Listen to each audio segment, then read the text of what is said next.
And that new virus got into humans, and because it was brand new, we couldn't attack it. Our antibodies wouldn't work against it. Dr. Oz makes a ridiculous claim that because this virus was new, our bodies, our antibodies, wouldn't work against it. Fact is, if that were true, we would all be dead right now. And it was very contagious. It could spread by coughing, it could spread by touching, and it was very readily able to access a lot of human beings for that reason. In fact, if you look at how it spread from Mexico, where it began, it pretty quickly moved up from Mexico across the border into our country. San Antonio, San Diego, and New York were the first places, then into Canada, then across the ocean into Europe, and then ultimately into 6 continents.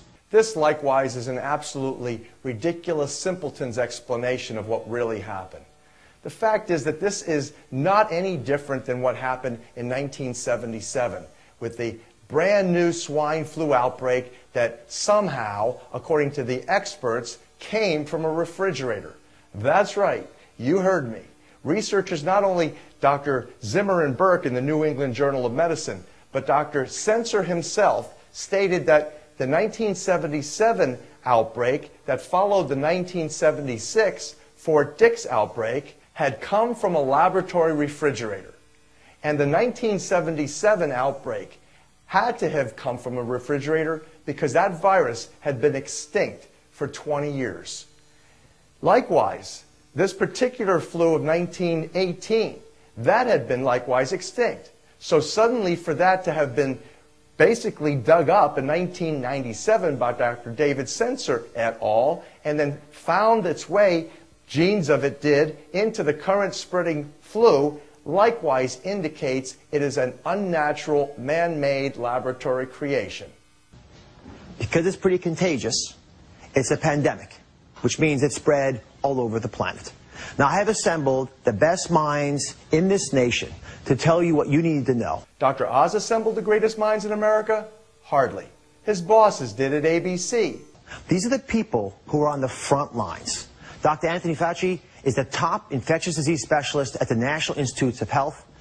Dr. Anthony Fauci has a hideous history. The fact is, the National Institute for Allergies and Infectious Diseases that Dr. Fauci runs as the chief propagandist minister for the government of the United States and the drug industry is literally part of the AIDS conspiracy.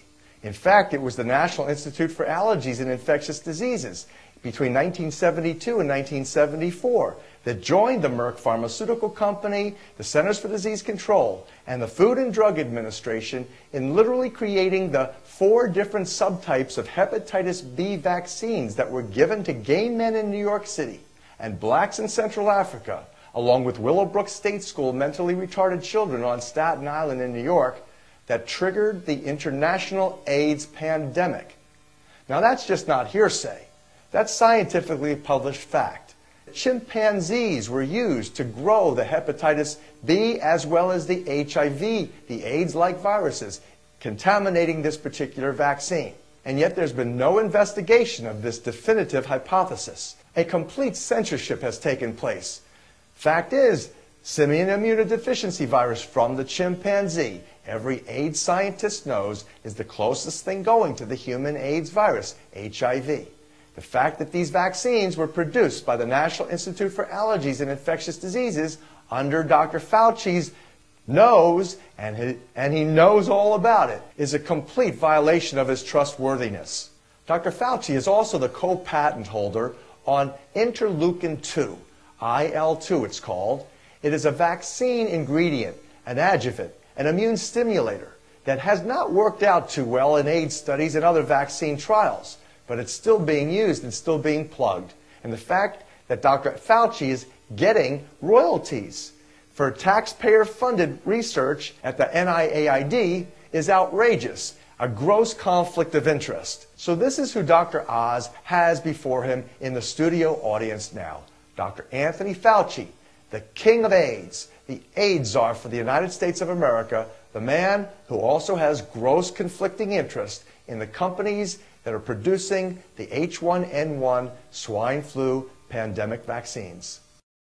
Dr. Fauci, obviously no one expects this, and we don't want the worst case scenario. But give me an idea about how our nation is prepared to cope with with the swine flu if it actually spreads as fast as some have predicted? Well, the preparation really consists of four things. One is surveillance to see what the pattern that you showed there on the board. The other is what's called community mitigation. The other is vaccination, which is really the key to preparedness. And the other is communication. Vaccination, the key to prevention, Dr. Fauci lies. Hygiene and good nutrition are those keys. They always have been. A new study up in Canada on more than 1 million people between 2006 and the current 2009 pandemic shows that those who got vaccinated with regular flu vaccines are 2 times as likely to get H1N1 swine flu and get really sick because their immune systems are literally whacked out. That's what happens when you get injected with foreign RNA and DNA and all these proteins from various sources. In this case, eggs, chicken embryos used by most of the vaccine companies, and with Baxter they also use the contaminated African green monkey virocell cultures that were associated with bringing AIDS to the world, according to the Merck Pharmaceutical Company's leading expert, Dr. Maurice Hilleman. Online right now, you can view that on YouTube. Merck Vaccine Chief brings AIDS to the world.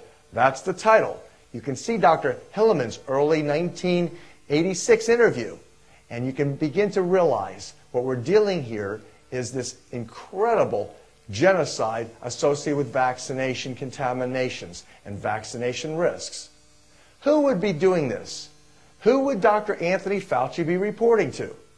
It turns out, according to the Washington Post, as well as CIA's own documents, that the CIA, the Central Intelligence Agency, oversees all of AIDS science and all of infectious disease, bioterrorism, and biopreparedness for this current flu included. Now, what is the CIA's connection to the Rockefeller family? Study history.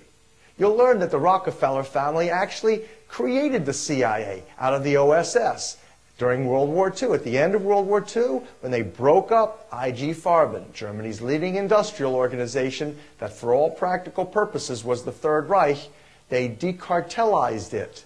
That was the word that was used by John J. McCloy, an attorney and a banker for the Rockefeller family.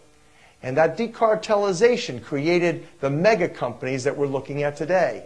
Bayer Corporation, Merck Pharmaceutical Company. Merck received the lion's share, in fact, of the Nazi war chest at the end of World War II.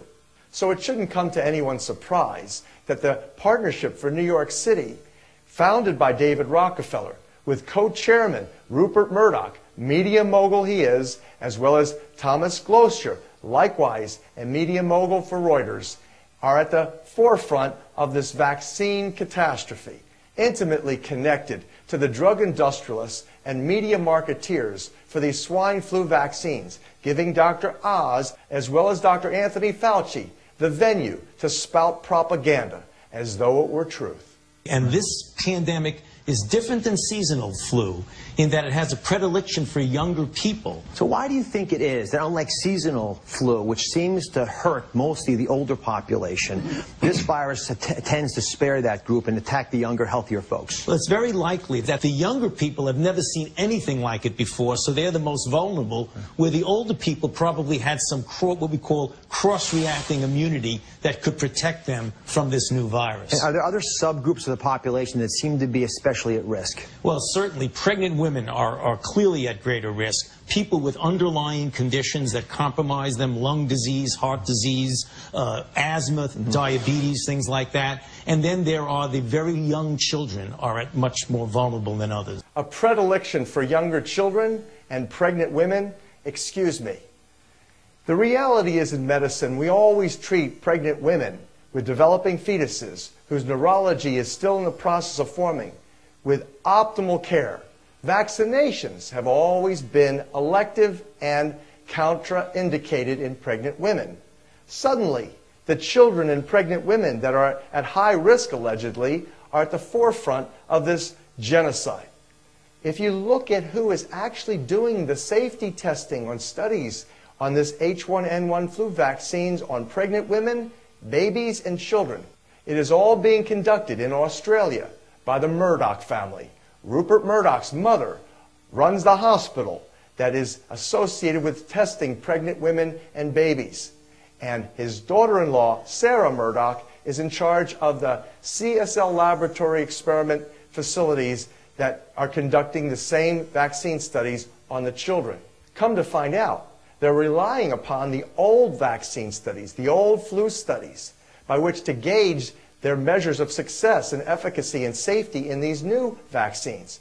But the reality is, when you go and look at those older vaccination studies, you see that they are completely unscientific. It's pseudoscience. It's bogus. The experimental and control groups were both injected with vaccinations. The control groups were not given saline solutions, so that minimized the amount of difference, statistically significant differences between the experimental and control groups. And that allowed now the Dr. Fauci's of the world to claim fraudulently that these vaccines are safe because we didn't see any difference between experimental and control groups in these tests.